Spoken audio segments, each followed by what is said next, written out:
Is the Sax Man from Lost Boys a vampire hunter? The real-life Sax Man is played by musician Tim Cappello and has become a cultural icon. He's easily the most memorable thing in the film, even though he appears very briefly. Unfortunately, or fortunately, depending on how you look at it, he was not included in the 2 direct-to-video sequels. Luckily for us, though, there was a sequel comic that was released in 2016, and they made damn sure he appeared in it. The overall plot of the book is pretty decent. The Frog Brothers are training with Grandpa to join the Slayer group in Santa Carla. His actual grandkids are adjusting to life after the events of the film. Star and Laddie even stuck around to live with them. It turns out Star was a sleeper agent for another vampire, and was introduced into Max's tribe to overthrow them. Those vampires come to town with a resurrected David and kill the hunting society. It's up to the Emersons and the Frog Brothers to stop this new vampire group from resurrecting ancient vampire mothers who want to rule the world. But how does the Sax Man play into this story? Well, we learned in the first issue that there's one guy who applies to join the vampire hunters over and time again, he is always turned down. After Grandpa and the hunters are killed, the Emersons look for the applicant, who is a man that goes by the name Nico Petropoulos. He believes in physical and spiritual fitness. He believes that beauty, love, and kindness will eventually overcome the basest predatory instincts of humanity. He believes music is a gift from our Creator that is used to combat the sins and darkness that remain in our souls.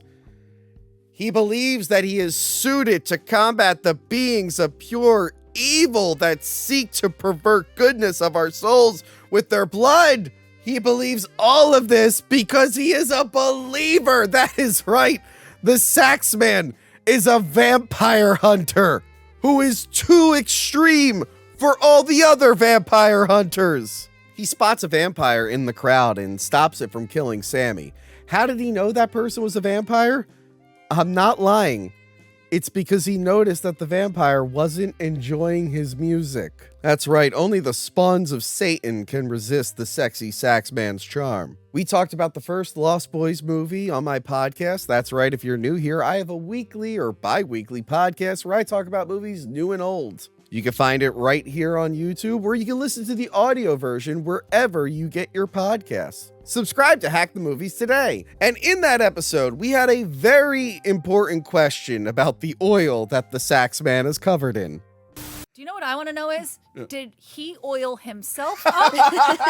Or was there somebody that oiled him up? Did he ask to be oiled? Did he arrive already oiled? That's what I want to know. Turns out we have an answer. He covers himself in the oil. And it's not just any oil.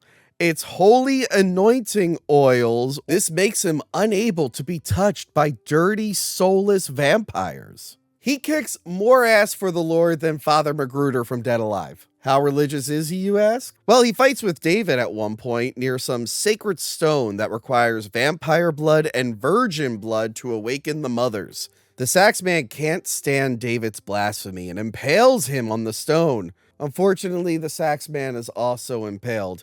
And wouldn't you know it, he loved God so much that he was saving himself for marriage. And he died a virgin. This mixing with David's blood activates the stone and resurrects all the evil vampire mothers. I don't know what's more tragic, that he died failing in his mission, or that no woman on earth was ever touched by that Adonis. You know what? Forget it.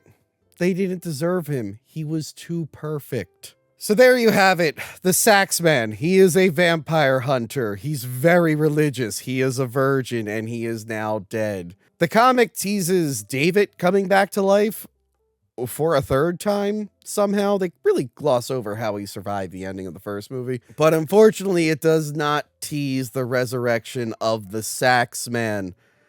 And in my headcanon, on the third day, he rose again to fight more vampires. But yes, I hope you enjoyed this video breaking down the Sax Man's vampire hunting Whatever. Go back and watch our Lost Boys episode. That was a really fun episode to do. We really, really love that movie. If you missed it, check out my solo reviews for Freddy Krueger's TV origin and the Crypt Keeper's origin. I even did the Jeepers Creepers and Leprechaun origins recently. I guess this counts. I guess it's not really an origin. It's more of a revelation of who he is. But whatever, I'll count it. And yeah, if you like what you see here, consider becoming a patron down the line. We have a lot of really fun stuff on Patreon. Bonus videos, commentary tracks, live streams, and plenty of more stuff. We would love to have you around. All right, I'm Tony from Act the Movies.